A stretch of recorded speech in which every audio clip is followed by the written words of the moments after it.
Ladies and gentlemen, boys and girls, children of all ages, welcome to Sox On Tap. Tony, my first reaction is just, fuck yes, let's go. Sox versus Detroit. That's where it all starts. It all starts taking care of business in-house in the Central Division. That's right, I'm a meatball. You got to bring that top button swag, baby.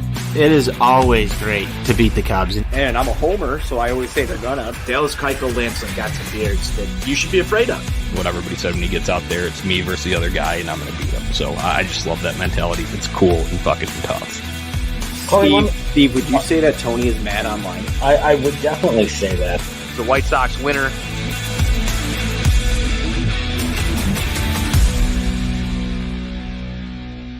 White Sox fans, welcome into the Sox on Tap post-game show. Little three-way action coming at you here on a hump day. It's Jonnie, NWI Steve, and Tony on tap joining me this evening. Boys, frustrating evening for the Chicago White Sox tonight. I don't know how else to say it, but frankly, I'm depressed and ashamed. Well, basically what I have to say is this. My junior college baseball coach, the immortal Steve Ruzich at South Suburban College, once famously said, when you accept losing, you're a loser. And right now, these guys are fucking losers. Baseball's fun. I like watching baseball. I like drinking beer. I don't like drinking beer and talking baseball with you every single time the White Sox lose, guys, because it's going to be the same exact thing that we've said all year every time this team loses. I'm not looking forward to this show. I'm going to continue to drink beer, and we'll talk about yet another fucking painful loss for the Chicago White Sox. Misery beers do not taste as good as victory beers. This one was within reach, and we'll talk about why it was. But guys, this is getting old, and it's getting old fucking fast. Yeah, I was debating titling this one Broken Record, but I feel like we've had some iteration of that because, like you had said, Tony, it feels like we talk about the same game like a lot here. But I did bad in all caps because, like you'd mentioned, within reach. There were opportunities they did not convert on. They shot themselves in the foot, gave the Royals some outs, and it all culminated in an 8-3 loss for our White Sox here in Game 3 of the series. So before we dive in, listeners, make sure you subscribe on Tap Sportsnet on YouTube. Join the comment section. We'll feature them during the show. Visit ontapsportsnet.com for all our Chicago sports literature and podcasting needs, and give us a follow on social media at Sox on Tap, at On Tap Sportsnet. When did you become sad clown? I'm like Tony Soprano, but still I got to be the sad clown for all of our listeners here, Tony. Got to provide some sort of entertainment. So we're going to try and rail off some jokes here, at our own expense. That's what we're going to do. So that's why my name is Sad Clown here on the broadcast. Mostly because the White Sox make me sad, guys. We Steve, you had said something in a sarcastic tone, but I think it rings true. You said, good thing the easy stretch of the schedule is coming up here, right? This is supposed to be the midst of it right now, and the White Sox are playing this, back and forth seesaw, win one, lose one, lose a couple, then maybe win two, and it's not a recipe for success, and they really need to step on the gas, and they can't seem to find it. The boot's not getting to the pedal there. It's okay, because next week, the Astros come to the corner of 35th and Shields, the team with the best record in the American League, and then you go to Cleveland, which things always go really well there. So, hey, it's fine. It's fine. Moral of the story is this. They had the opportunity. It was right in front of them with this stretch over the last 2.5, 3 weeks. They have not capitalized.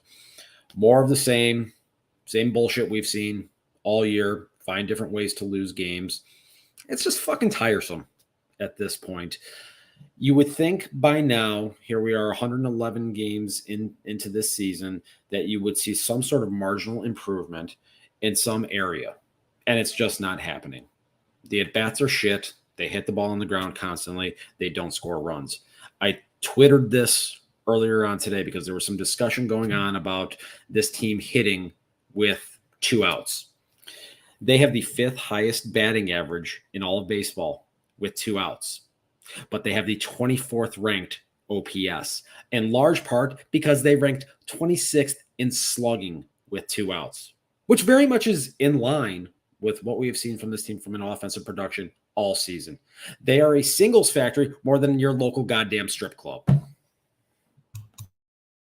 I'd just like to offer some conflicting viewpoints here to NWI Steve's accusations, if I may approach the bench here. Marginal improvement in a couple areas. This team has improved in a couple areas. A month ago, Steve said that this team was going to be 13 games, below 500 and well out of this race, and yet they've still hung on and still been able to do stuff. Steve wrote an article about DFAing Josh Harrison. He's improved. I think he's improved. I inspired more than him, marginally. Counselor. I think inspired he's him. improved more than Hearsay. marginally. And then the bullpen. I would say the bullpen has improved. And so have the White Sox marginally improved over the course of the last month.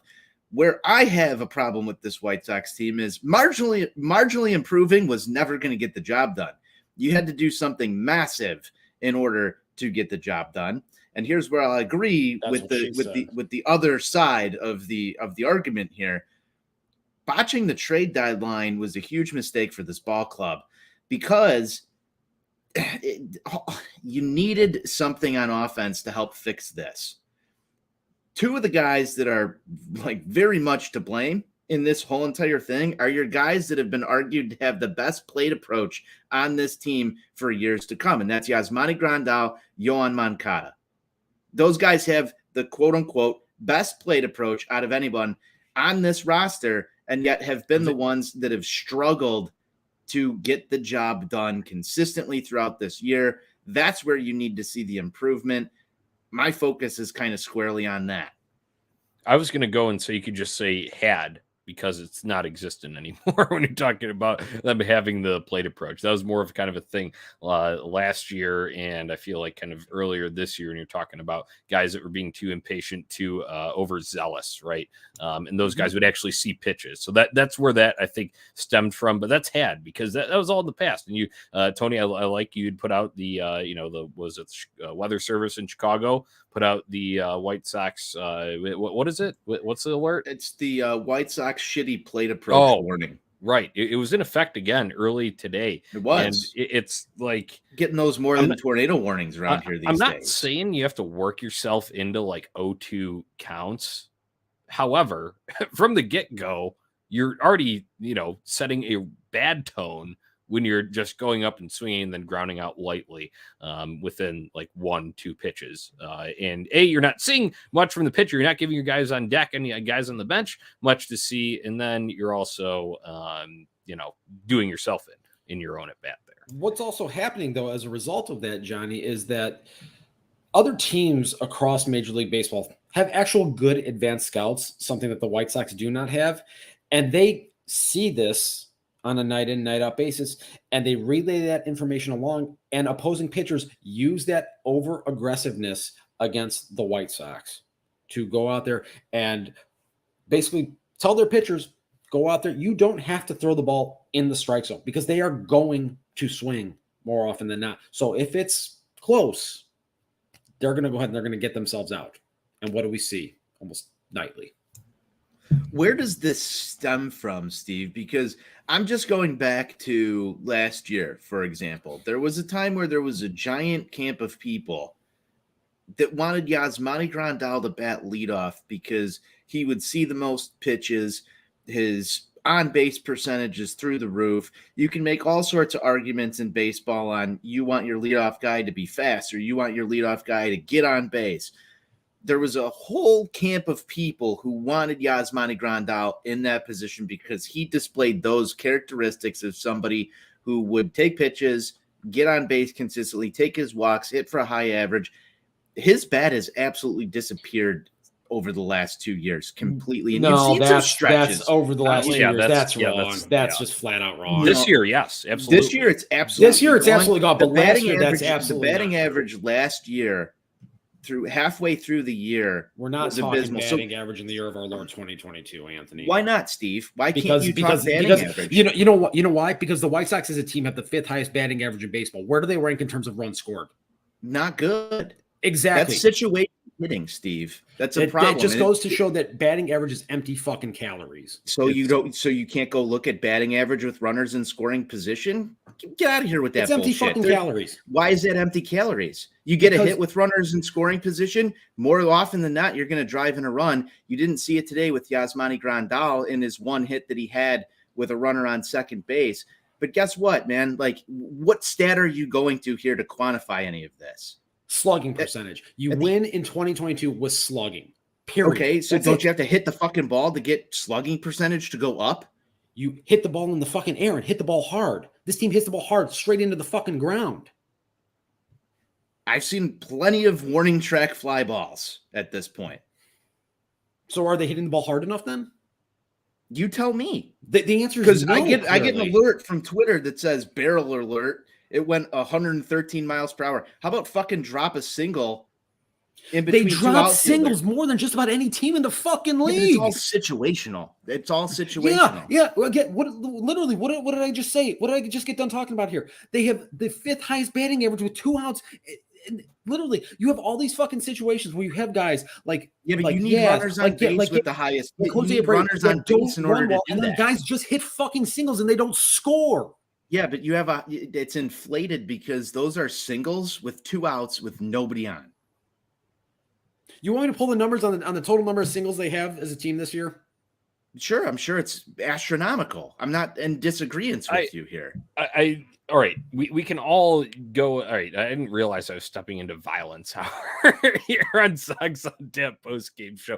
However, I think I can kind of split at least some of this. We were talking about the importance of power there. Obviously, we know the long ball. Ball go far, team go far. That's a very simple concept. We all agree to that. We all buy into that theory. Right, exactly. So, A, there's that. We can start off with that. And then B, when you're talking about this, obviously, you go and look at like some of these ridiculous stats, and you're talking about what is it? Aaron Judge has 45 home runs, and then the Sox like top guys basically have combined for like 46, right? Wasn't that the one floating around out there today? Well, that's where you're seeing that. And then it's okay. Well, why aren't the White Sox putting up, runs in chunks? Well, guess what? You score multiple home runs on one play, score multiple runs on one play by hitting a multi-run home run. So yes, Tony, yes, there needs to be guys on base, but that can come via walk. You can reach on air. You can hit singles. Okay, yeah, you can do all that. However, you're not going to get any game-breaking plays, things that will raise your win probability, things that will put runs in that first column that's so important there in those 3 at the end of the scoreboard when you're talking box scores there.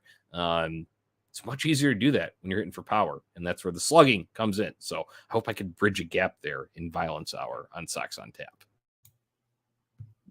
You do a good service here, Jonnie, as moderator. You are, if nothing else, a man of the people. All right, I'm glad all right, let's talk about a situation, guys. This is kind of general, and obviously a lot of venting that needs to be done about this team. We've done it all year, and we're going to continue to do it because they make us upset, right? And one thing that was really upsetting to me was in the top of the second tonight, guys. It feels like every time we get on here and we're talking about a loss, it is a wasted opportunity. Not very opportunistic of the White Sox in the second inning. They load up the bases with 1 out. Even before it gets to that, Yohan Moncada has guys on first and second, nobody out. Ikei's looking. That was just one of at least, 2, 3 tonight that he had looking. I know another one might have been swinging as well. However, then you get bases loaded after a walk in there, and then Gavin Sheets flies out, and then Lenny Sosa strikes out. Bottom of the order there, yes. However, these are the types of situations that the White Sox need to take advantage of, and they have not for the most part all year. It's kind of just been the White Sox way all season, unfortunately. A little bit of bad luck kind of mixed in there with Abreu losing his footing, going to try to tag up. But that's been another bugaboo for this team this year is shaky base running. In a situation where MJ Melendez lost track of the number of outs in there. So if Abreu doesn't lose his footing in that spot, probably ends up scoring, and the Sox get on the board first, and who knows what happens after that. But, at the end of the day, you got to find a way to execute. Gavin obviously hitting that ball, and then Lenine just not being able to put the ball in play at all in that circumstance with 2 outs. That's how you end up losing the game 8-3.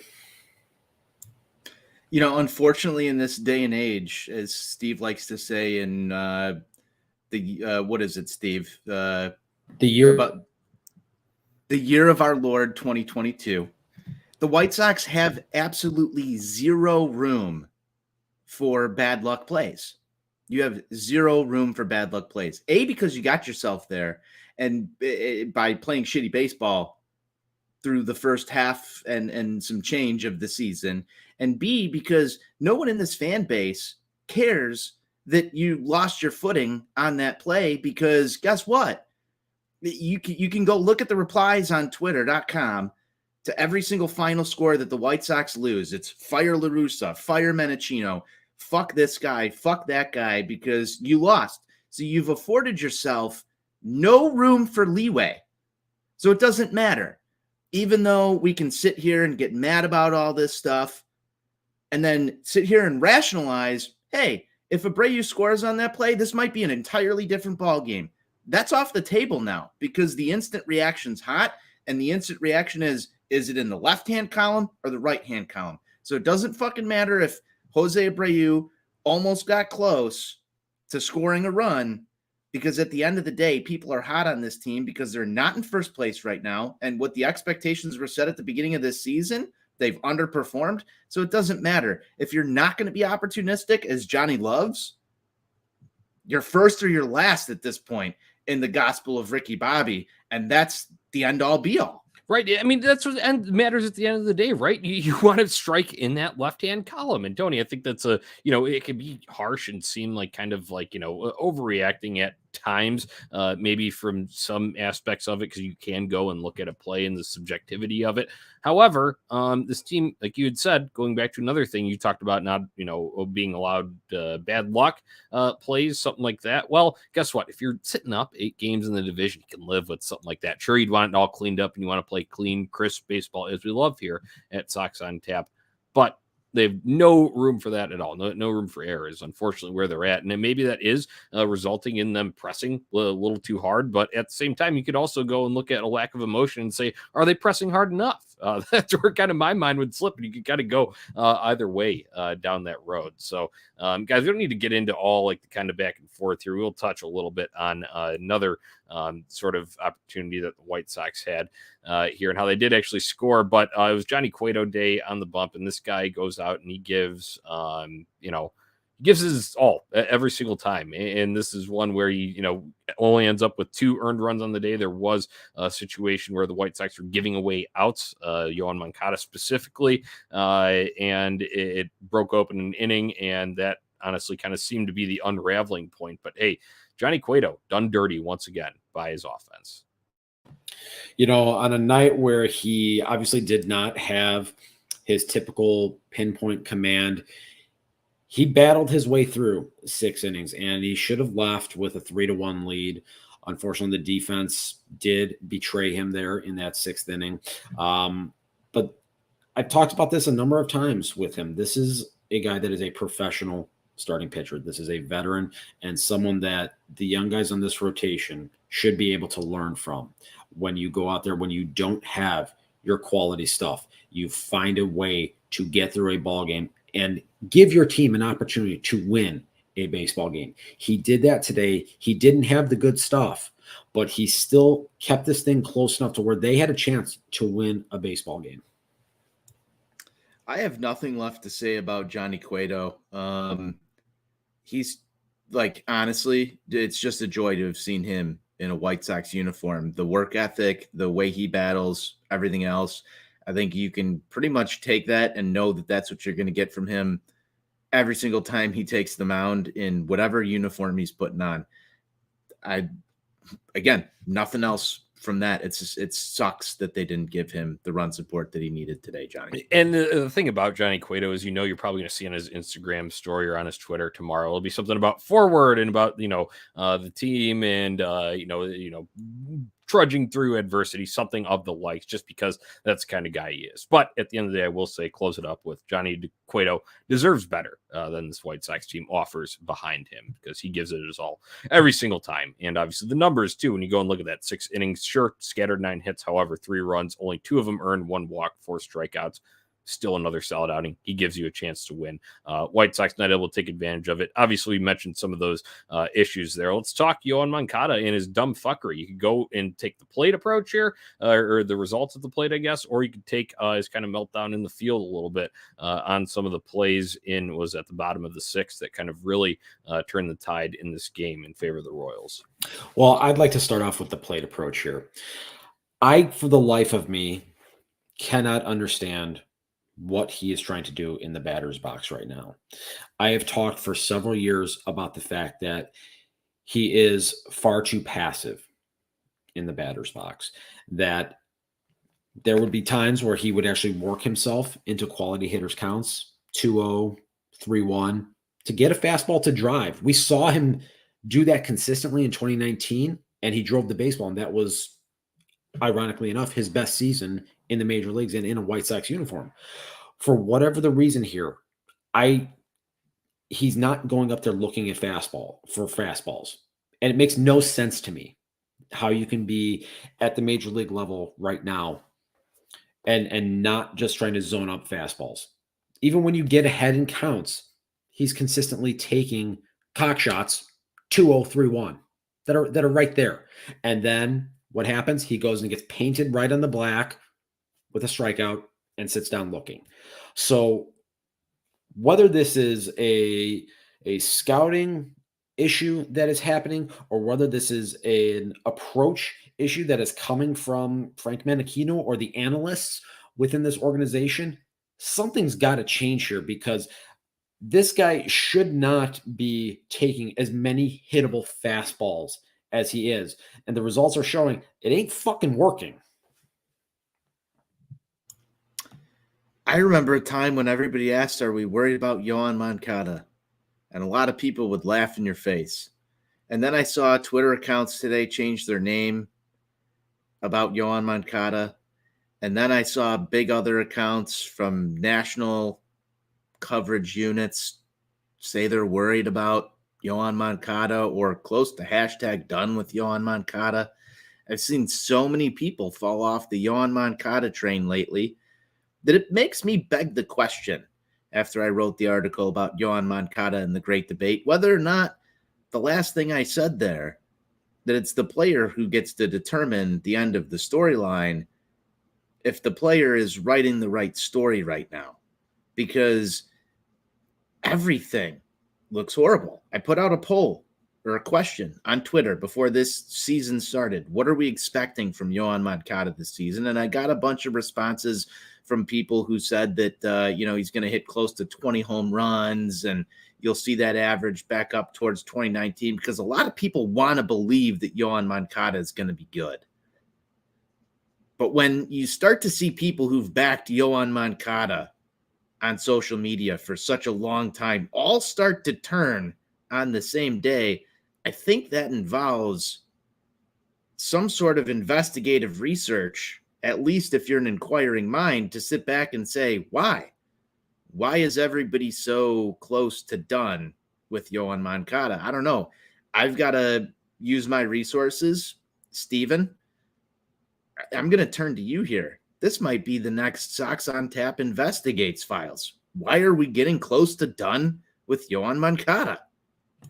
Is this your way of saying that I need to start visiting barbershops in East Chicago to get to the root cause of the Yoan Moncada issue?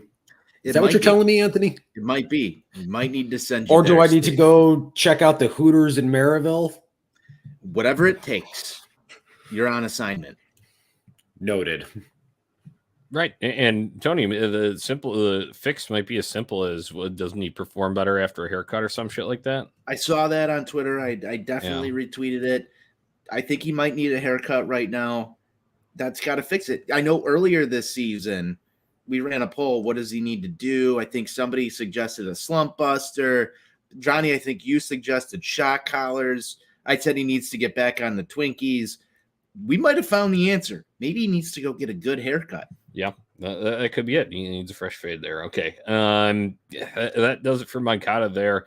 Obviously, we could go ad nauseum, and I'm sure there'll be other instances that bring this up, but that was kind of the extent of it. I guess we could talk in the field there. I mean, I really don't want to relive that bottom of the sixth, but that just opens the door, right? When you give teams outs, even bad teams, they're going to go and take advantage of it. That's exactly what happened. Luckily, White Sox were able to escape with the tie there, but then Jake Diekman comes in 7th inning, and I will say I don't want to go and pile on him, and obviously this did end up being the deciding run.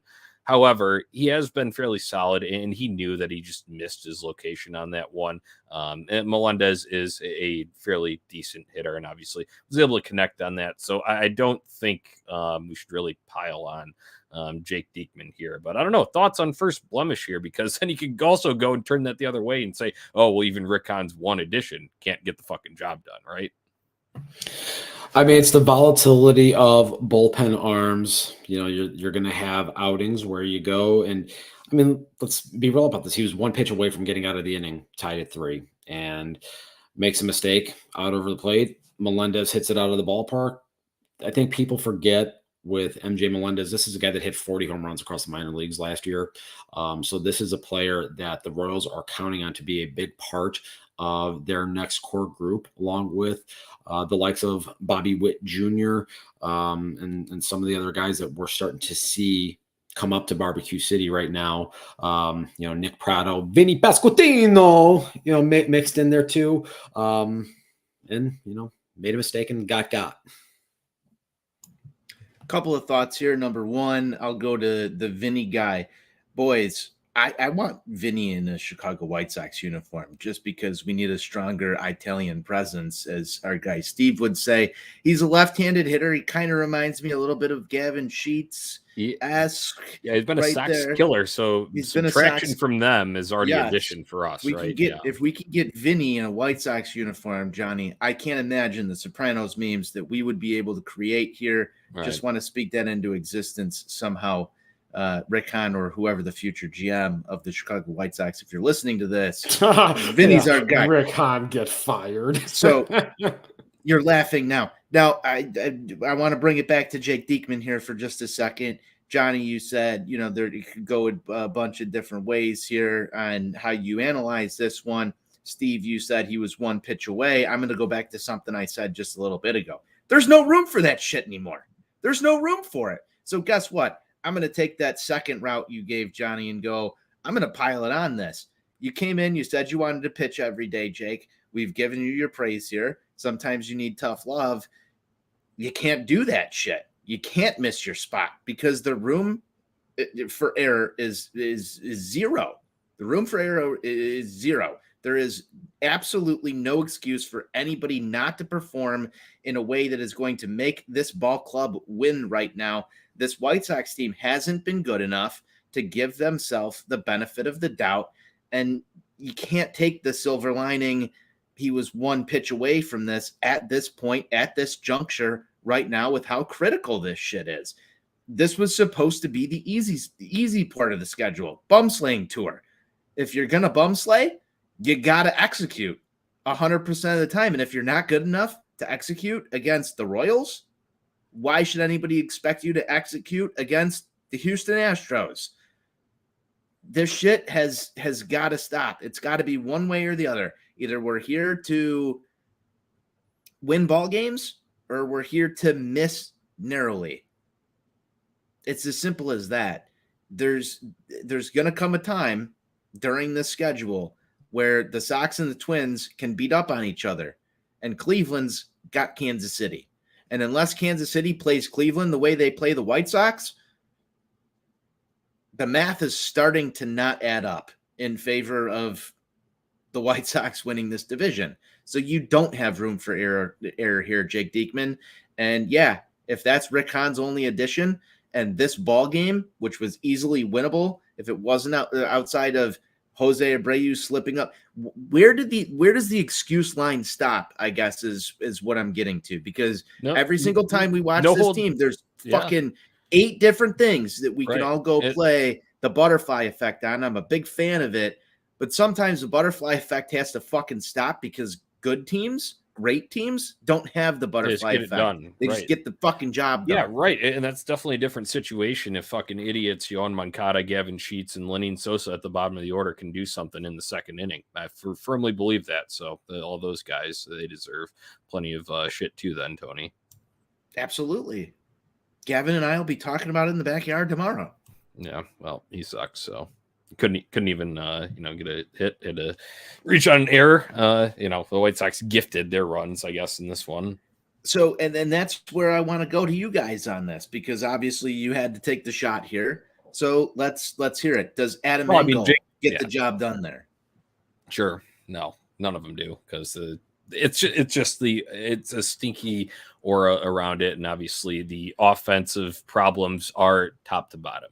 There is, outside of the Abreu surge that you saw, you've had, maybe a couple chapters of Vaughn Gone Summer tossed in there, but obviously you're getting nothing from Yasmani Grandal in the power department. Yohan Moncada, not nearly as consistent. I know he did hit a home run in Tuesday night's ball game, but it goes top to bottom there. And Adam Engel, for, as much as you kind of thought that this guy might step up and maybe show some of that pop that we thought that we had. Well, we know he has, because he's a strong guy, right? And we saw like him launch a ball in that 2020 wild card series. No, it probably doesn't happen. I don't think I'd honestly go and do that about the only person I could trust in that situation that you'd probably want to put in there. It would be Jose Abreu, just for the leadership qualities, and it is the month of August, so that's where I would go. That'd be about the only one that I would. I would have put Jake Berger in for him, but guess what? He ain't here. Yeah, I mean that's another. I mean, you want to go down rabbit holes. I mean, how much different is that if he doesn't have an A? I know there was the injury to start with, and that was right pre All-Star break. Is this thing different? Is he around if he doesn't have an illness that delays that start of the rehab assignment? Who knows? It's crazy. It's crazy. That's a good rabbit hole question, Johnny. Right, it was just kind of an awkward timing thing, because then there's like 4 days off. They had it in conjunction with the MLB All-Star break. So I don't know. Maybe he would be back up here if he was on a faster track, getting back into the mix there. And then obviously you'd have to make corresponding roster moves to be able to free up space for him. But need a bat. Hey, that's it. We're talking about, we go and we get in these, kind of rabbit holes here of this, Tony. And you're talking about, oh, is there any hope for it? And it feels like no, never. But fresh face in there, Jake Berger. A, what would be a roster move to make to do that? And B, could he actually provide the pop? We know we saw there was a little stretch there, and it felt like he was hitting balls out of guaranteed rate field specifically pretty frequently. It's home stretch coming up. Who knows? Black Mirror, the 2022 Chicago White Sox. I mean, it's a different face. That's like where we're at right now. It's what can you do, because you didn't add anything at the trade deadline, so there's no new faces coming in from different teams. It would have to be coming back up from AAA, right? Just throw your hands up at this point. I love that this is where we're at right now. I mean, I love it. This is where we're at within the show, yes, but I think it's a metaphor for where we're at in the season too, because we've done this show multiple times, guys. So this ain't the first time we've talked about White Sox offensive votes. This ain't the first time. Can I choose violence here for a second? Yeah, go ahead. James McCann has the same amount of home runs as Yasmani Grandal in half as many ball games this season. That is a fact only. He also, as Steve said, we should choose this slugging percentage. Has a higher slugging percentage than Yasmani Grandal. Look, nobody here is arguing that Yaz hasn't been fucking awful this year. I know you're not. I know you're not arguing that, because the stats and the eye test both say that. Yeah. But that's what kills me about this team. If I can just get this out here, is that they go and they spend money on a guy who they should bring in that on paper makes a lot of sense. Everybody gets excited for it. And then James McCann, Lucas Giolito's personal catcher, there was a lot of shit written about that. Goes off, makes pennies on the dollar compared to Yasmani Grandal. And granted, he's only played in 33 ball games this season, has his injury issues, and somebody can go and bring up that stat that he has as many home runs as Yasmani Grandal.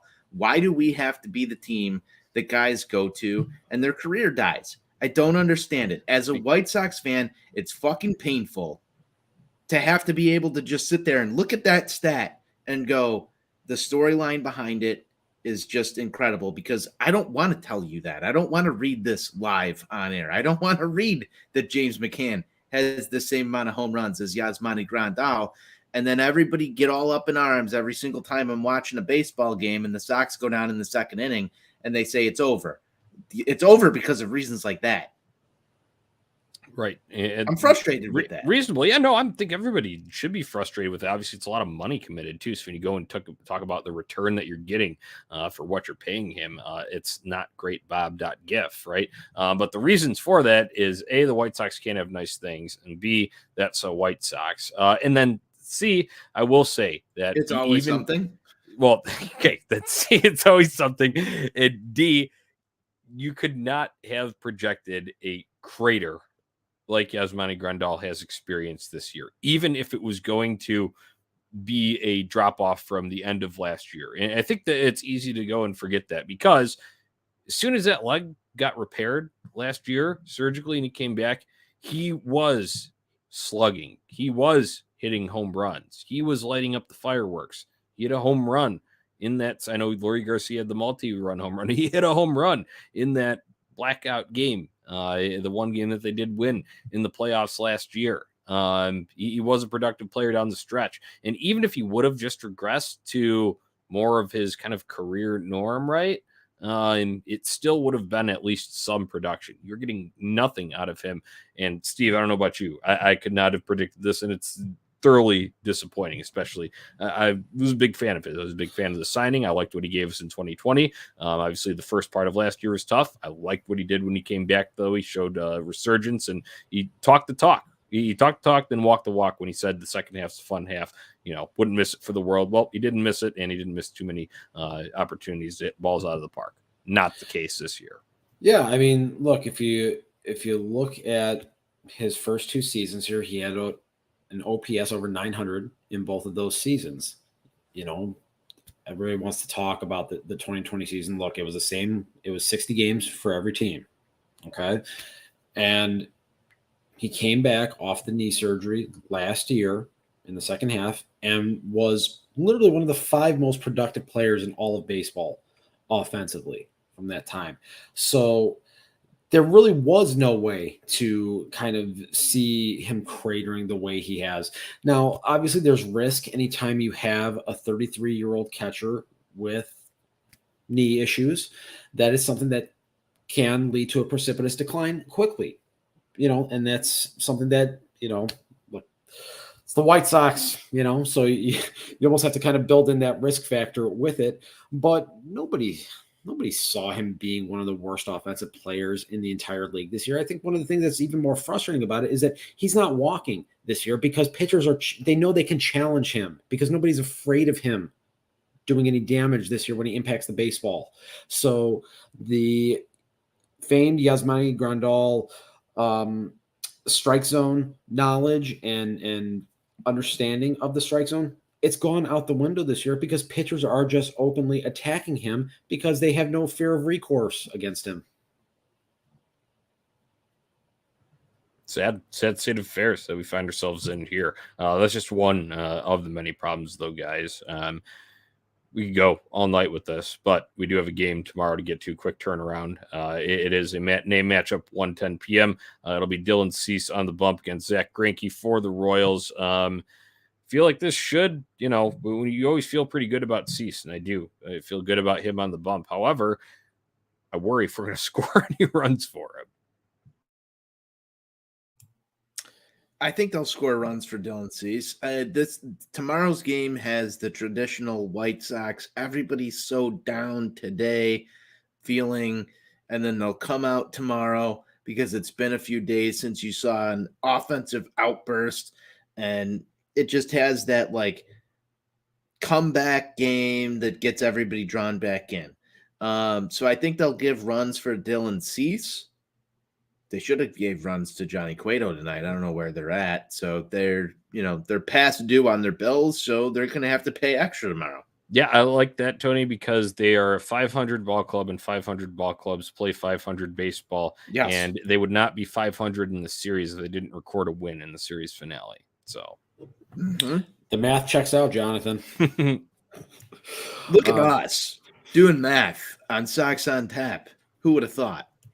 Not me. In after dark hours too. This is where we're at, though. Yeah, no, this is where we're at. I mean, positives. You can't take too many from tonight's game, obviously, besides Johnny Cueto battling. But we talk about going forward here. It's still in C-Stay, and I will say, as frustrating as all this shit is, we have a Cy Young candidate on the team, and it is a joy to watch him go out there and pitch every fifth day because the stuff is nasty. He makes big league hitters that have been able to tear up other pitchers look absolutely foolish, like they've never picked up a bat in their life, much like the White Sox offense looks at times this year, right? But Dylan Cease does that with regularity. And I will say, I'm still going to be down in the dumps morale-wise about this team entering. However, seeing that slider wipe somebody out with the sword will put a smile on my face. I can at least say that for a positive at the end of the show. Yeah, I mean, that's, I guess, the one thing that we can really look forward to. Over the course of his last 13 starts, he's been one of, if not the best pitcher in all of Major League Baseball. So you go into this thing feeling like you've got a chance, at least, and that you might see some dominating stuff out there on the mound. So that's kind of what we have at this point. Go White Sox. Yeah, let's take one question here. We got one here from the comments. It says, what would be the downside of bringing up Colas right now? Thought that was interesting. Let's end it hot here. Go ahead, have the floor on this question. So I'll take the downside of it is you see a guy rushed to the major leagues without a lot of minor league seasoning, and then you get 2021 Andrew Vaughn. Or Gordon Beckham. Choose your poison. Gordon Beckham was afforded the luxury, though, of dominating in Double-A and seeing Triple-A pitching, though. Yeah, that matters. That's true. The Andrew Vaughn comp is probably better. I think the downside of bringing up Colas right now is it kind of goes with what Steve said. You want him to be a productive MLB player for the Chicago White Sox. And if you want that, you want him to follow the same developmental track as you would put anybody else on if there wasn't pressure to bring him up and fill a gap early because you have a need. Some guys can do it. I don't think that Oscar Colas is the guy that has the ability or the talent to overcome that type of jump without doing severe damage to his development plan. It's kind of more exaggerated on what Steve said, but Colas isn't the next Mike Trout. He's not somebody who's going to come up here and just be an automatic guy. So you have to, if you're the White Sox organization, weigh that. I don't see where he really even fits in with the roster construction because you're going to have to do something then with Eloy, Engel, and everything else that TLR is doing with the outfield roster construction. I think it could potentially take at-bats away from Andrew Vaughn. In this situation, if you bring Colas up, I would just say hold off for right now. That's just kind of my thought. You'll be just as pissed off when he's as terrible as all the rest of the guys in the lineup. It's not going to be a fresh face that comes in here and lights the world on fire. And I know it's, you'll never know if you never, give it a try. Well, there's a reason why these guys are on development tracks. There's a reason. Well, if Luis Robert is supposed to be, next, Cuban Superman, right? Why wasn't he up just straight from single A, right? I love that point. like Seriously. Why did Eloy need extra seasoning on defense? And Robert was the one though with all the 5 tools and he was the but I understand that was a different part of the rebuild here, but can't just do that to plug and need because like I said, then he will struggle and then his development will be then kind of trashed. Go ahead and look at a Blackhawks situation there with Kirby Dach. They rushed him out because they wanted to sell some tickets. They wanted to push, try and compete that year, and that did detrimental things to his development there. So that's where I'd stand on that. But all right, glad we fielded the question there, guys. Let's go out and get a goddamn win tomorrow. We need it for our mental health. The White Sox need it in the standings here. I'm hoping, I have not looked yet, but I'm hoping the Dodgers are smoking the Twins right now. So at least we can have that scoreboard watching solace here. We shall see how that plays out. But listeners, everybody, thank you for tuning in on Tap Sportsnet on YouTube is where you need to subscribe. Go join the comments like we had with our questions here. We enjoy taking those live on the show. Visit ontapsportsnet.com for all your Chicago sports literature and podcasting needs. And find us on social media at Sox On Tap, at On Tap Sportsnet. All right, gentlemen, 500 teams. Got to rise to 500 in the series tomorrow. Let's get a dub. White Sox forever. White Sox forever. White Sox for